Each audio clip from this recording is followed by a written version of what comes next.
그래서 우리가 기존에 이제 리액트 프로젝트를 설정할 때, 그러니까 기존이라 말하는 거는 제가 타입스크립트 이전과 이후를 얘기하는 거고, 기존에 사용할 때는 리액트를 사용하기 위해서 프로젝트 설정을 하려면 그 리액트에 사용하는 어떤 자바스크립트의 버전과 JSX를 해석하기 위해서 바벨을 사용했어요. 바벨은 다 아시겠죠? 바벨은 이제 컴파일러죠. 똑같이 컴파일러라고 하긴 좀 그렇고 그냥 그 ES6나 뭐 JSX가 들어있는 문법을 트랜스파일 해서 해석을 해줘서 다른 자바스크립트 코드로 바꿔주는, 브라우저가 읽을 수 있는 그런 역할을 하는 게 바벨이고요. 그래서 이제 ES6하고 JSX를 사용해서 리액트를 설정할 때 그냥 아주 필수적으로 쓰는 애들만 적어 놓은 거예요. 웹팩2라고 썼는데 며칠 전에 3가 나왔죠.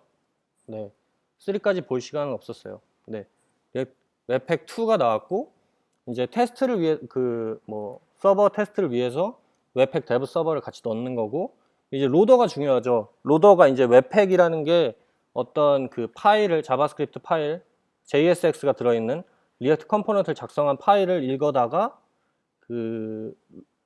이 모듈 로더들을 통해서 트랜스파일 해주는 거를 설정하는 곳이 로더예요. 그래서 이 로더 중에 가장 필수로 들어가는 게 바벨 로더죠. 그러니까 다른 것도 쭉 굉장히 많이 들어가요. 근데 그냥 필수적인 것만 적은 거예요. 그래서 바벨 로더를 쓰기 위해서 바벨 코어를 깔아야 되고, 바벨에 어떤 바벨을 쓸 건지를 결정하기 위해서 바벨 프리셋 EMB라고 하는 프리셋을 받아야 되고, 또 JSX를 트랜스파일 하기 위해서 바벨 플러그인 트랜스폼 리액트 JSX를 받아야 돼요. 그리고 이제 진짜 리액트를 사용하기 위해서 리액트하고 리액트 돔을 받아야 되고요. 리액트는 실제로 리액트 컴포넌트를 만드는 데 쓰는 라이브러리고, 리액트 돔은 그거를 렌더링 할 때 JSX를 해석하고 뭔가 결과물을 내주는데 하는 최종 렌더를 하는 아이가 리액트 돔이에요. 그 얼마 전에 작년에 있었던 글인데 뭐 그런 거 보셨죠? 뭐 2016년에 자바스크립트를 배우는 법, 그거의 주제가 리액트잖아요. 그거에 대한 내용이 이거죠. 그러니까 리액트를 하려니까 웹팩을 써야 되고, 웹팩을 원래 쓰기 전에 뭐 리액트와 리액트 돔을 쓰려는데 리액트와 리액트 돔 쓰려면 바벨을 써야 되고, 바벨 쓰려면 코어 깔고 뭐 이런 얘기들이에요. 계속 덧붙여가서 모듈이 엄청 많이 필요하다는 거. 근데 이게 그냥 최종적으로 가장 심플한 형태의 필요한 모듈이라고 보시면 되고, 네, 그래서 이 정도의 디펜던시가 들어가고요. 얘를 가지고 네, 바벨로, 그러니까 ES6 형태로 프로젝트를 구성하는 거는 요거를 보시면 돼요. 그리고 이번에는 리액트를 타입스크립트로 하는 거예요. 어느 부분만 바뀌었는지를 먼저 볼게요. 그래서 웹팩2, 웹팩 데브 서버 똑같죠. 하나만 달라진 거예요. 아까 전에 ES6로 썼었는데 이번에 이제 타입스크립트로 쓰기 때문에 타입스크립트를 해석해서 자바스크립트의 올바른 자바스크립트 형태로 바꿔주는 애, 그게 로더에서 아까는 ES6를 바꿔준 애가 바벨 로더였으면 얘는 TS 로더를 쓰는 거예요. 그러니까 되게 유명한 로더는 두 개 있어요. TS 로더하고 뭐죠? 어썸 타입스크립트라고 하는 게 있어요. 근데 제가 여기다 TS 로더를 쓴 이유는 그 크리에이트 리액트 앱이 TS 로더를 쓰더라고요. 사실 상관없어요. 왜냐면 얘가 하는 일은 어떻게 보면 되게 단순하죠. 그 웹팩에서 그 파일을 읽어다가 이 타입스크립트를 자바스크립트로 변경해서 내려주는 거를 하는 게 이 타입스크립트 로더기 때문에 TS 로더를 쓰든지 어썸 타입스크립트 쓰든지 원하는 거 쓰셔도 상관없어요. 뭐 어떤 분은 뭐 되게 약간 차이, 밀리세컨드 차이로 뭐가 더 빠르다고 하는데 그게 무슨 의미가 있습니까? 네, 그래서 TS 로더를 이제 쓰기 위해서 TS 로더를 쓰는데, TS 로더를 써서 얘가 TS 로더가 타입스크립트 컴파일하기 위해서 타입스크립트 진짜 컴파일러를 가지고 오는 거죠. 그래서 타입스크립트를 깔아야 돼요. TS 로더를 깔면. 그냥 TS 로더만 깔면 왜 안 되지? 타입스크립트 없으니까 안 되죠. 타입스크립트 컴파일러 있어야 돼요. 타입스크립트 컴파일러를 사용하는 애가 TS 로더인 거고요. 또 얘는 이제 필수는 아닌데 TS 린트 로더라고 제가 추가했어요. 여기는 빠져 있는데 얘는 기본적으로 ES 린트를 쓰겠죠. 얘는 자바스크립트니까. 타입스크립트 쓰시는 분들은 대부분 tsLint를 쓰실 거니까 tsLint 로더를 사용해서 또 이 미리 린트를 한번 하는 거죠. 뭐 컨벤션이 잘못된 게 없는지, 쓰지 말아야 될 행동을 한 게 있는지, 뭐 이것들을 다 걸러내는 일을 하고, 이 tsLint 로더를 설치하면 또 tsLint가 되는 게 아니라 tsLint 로더에다 tsLint도 설치를 해야 되고, tsLint를 설치했는데 tsLint의 형식 중에 tsLint React라고 하는 애가 있어요. 그래서 걔를 같이 설치해서 tsLint 설정 파일에 tsLint React를 꽂아 넣어줘야 돼요. 자, 그리고 마지막으로 소스맵 로더는 소스맵 확인하는 그거죠. 어느 부분에 잘못되는지 확인하려면 이걸 확인해야 되니까.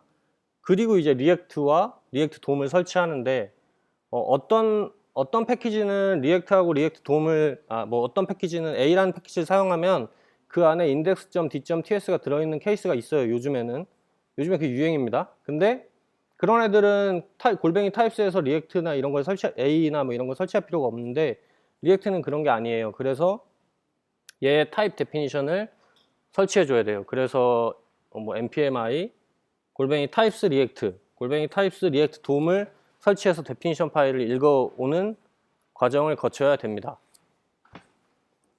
되게 복잡하죠. 그래서 이렇게 리액트 위드 타입스크립트의 디펜던시는 요 정도, 거의 최소라고 보시면 돼요. 아이고.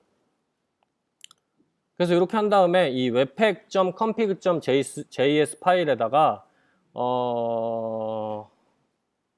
이런 식으로 쓰는 거죠. 간단하게 한번 작업을 해볼게요. 이거 안 보이면 어떡하지? 예.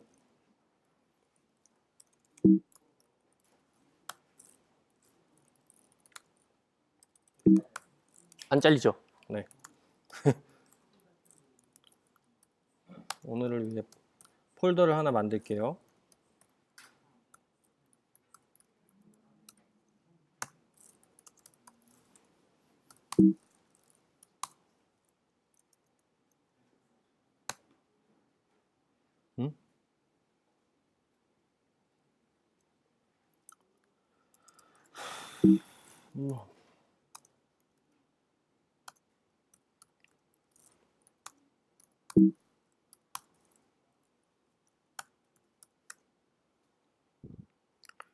제가 만들었던 파일을 열겠습니다. 스타트 프로젝트 NoCRA라고 하는 프로젝트를 제가 하나 그냥 가지고 있는데요. 이거 한번 열어서 볼게요.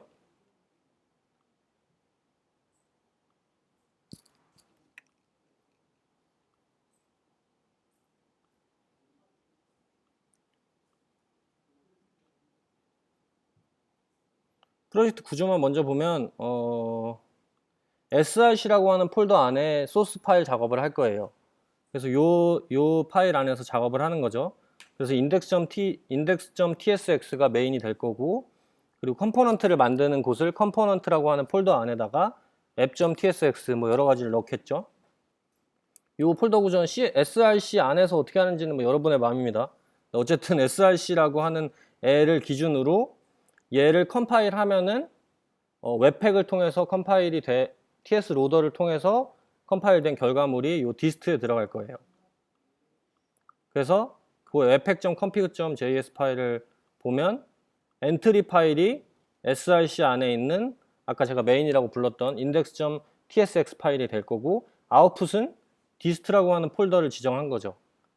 그 아웃풋 파일 네임은 bundle.js고요. 그 다음에 어떤 파일들을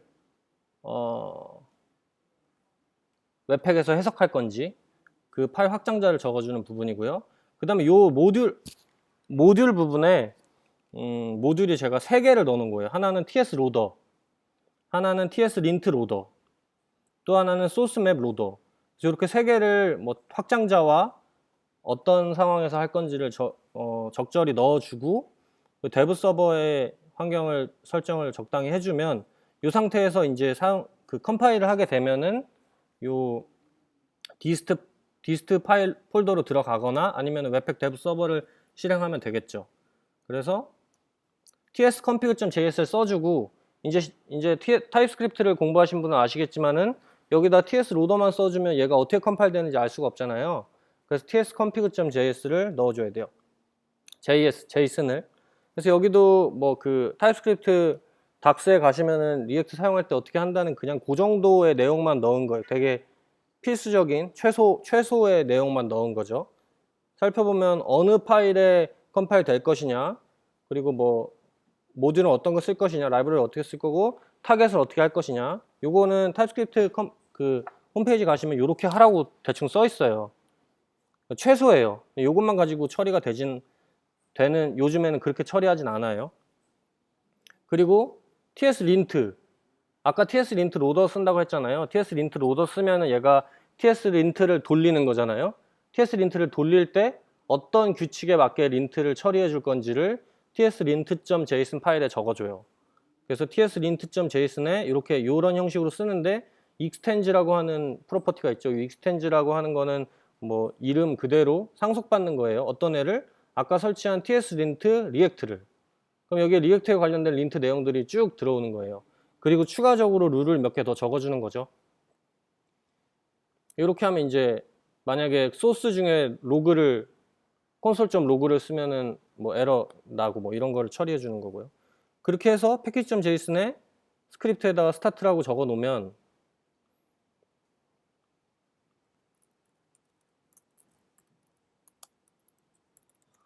죄송합니다.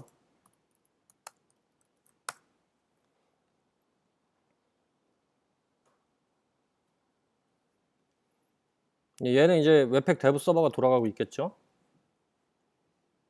아이고.